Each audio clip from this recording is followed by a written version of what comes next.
एक बार शादी के बाद पहली बार मैके आई बेटी जब वापस ससुराल जाने लगी तो माँ बाप ने उसे बहुत से तोहफे तोआइफ दिए, जिसमें बाप ने बेटी को एक अगरबत्ती का पैकेट भी दिया और उससे कहा कि बेटी तुम जब भी नमाज पढ़ो या दुआ करो तो इस अगरबत्ती को जरूर जला लेना।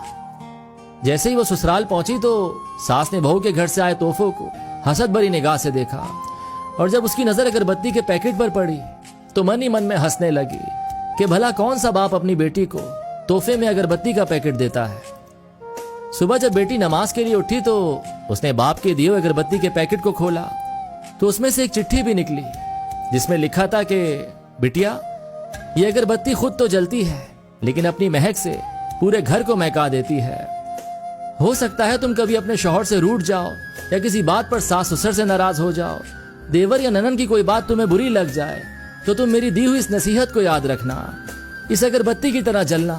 जैसे अगरबत्ती खुद जलकर अपनी महक से दूसरों को तरोताजा रखती है, उनको सुकून देती है, इसी तरह बेटी तुम भी सह जाना। अपने ससुराल को महका समझकर अपने अच्छे रवैये और खुश इखलाकी से उनके घर के सुकून की वजह बन जाना। ये पढ़कर बेटी फूट फूट कर रोने लगी तो उसका शौहर और सास ससुर भी वहां पहुंच गए और पूछने लगे कि क्या हुआ। तो बहू ने वो चिट्ठी अपने शौहर को दे दी। जब शौहर ने चिट्ठी को पढ़ा तो सबकी आंखों में आंसू आ गए। सास ने अपनी बहू को गले से लगा लिया और अपने बेटे से कहा कि इस चिट्ठी को फ्रेम करा लाओ। ये चिट्ठी किसी बाप का अपनी बेटी को दिया हुआ अनमोल तोहफा है।